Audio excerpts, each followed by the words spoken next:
Novak Djokovic was so good, so relentless, so flawless, that Rafael Nadal never stood a chance. Djokovic reduced one of the greats of the game to merely another outclassed opponent, just a guy, really, and one so out of sorts that Nadal even whiffed on one of his famous forehands entirely. In a breathtakingly mistake-free performance that yielded a remarkably lopsided result, the No. 1 ranked Djokovic overwhelmed Nadal 6-3, 6-2, 6-3 on Sunday night to win a record 7th Australian Open championship and a third consecutive Grand Slam title, raising his count to 15 overall. Under the circumstances, Djokovic said, "It was truly a perfect match. No one who saw it would disagree." Djokovic's coach, Marian Vida, said, "I would describe it as dominance, Nadal's take. An amazing level of tennis, unbelievable," said Nadal's coach, Carlos Moya. Novak probably could have won, no matter who the opponent was. That Djokovic would produce 34 winners and only 9 unforced errors was impressive enough. That came against Nadal, who is ranked No. 2, owned 17 major trophies himself and hadn't dropped a set in the tournament, was hard to comprehend. Djokovic left Nadal smirking or gritting his teeth or punching his racket strings, unable to compete at all. Here's how Nadal explained it: "To have a chance when Djokovic plays that well, something extra is required. Given that he's coming off a series of injuries, given that he hadn't played since the U.S.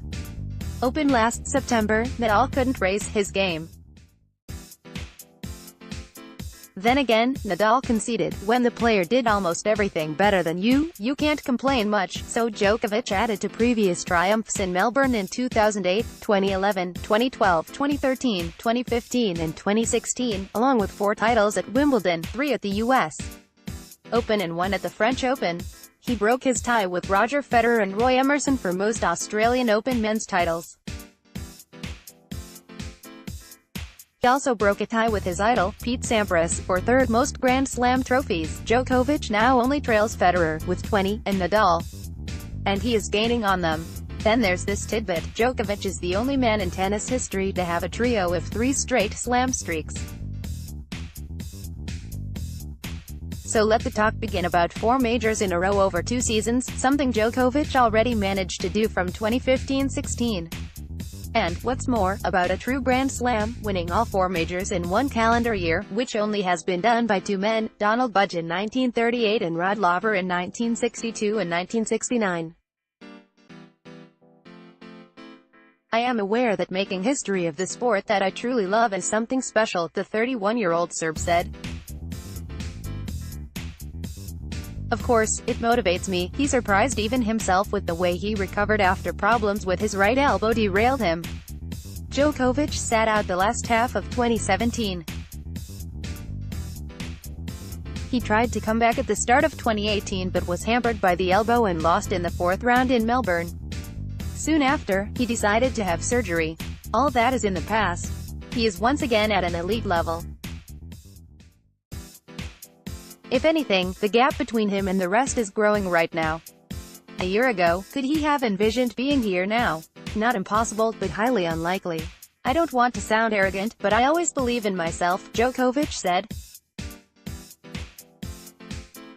"I think that's probably the biggest secret of my success." Djokovic and Nadal know each other, their styles and their patterns all too well. This was their 53rd meeting, more than any other pair of men in the half-century professional era, and record-equaling 15th at a Grand Slam tournament. It was also their 8th matchup in a major final. So there should not have been any mysteries out there on Rod Laver Arena's blue court as they began with a temperature, which had topped 105 degrees 40 Celsius in recent days, at a manageable 75-25 C, and just a hint of wind.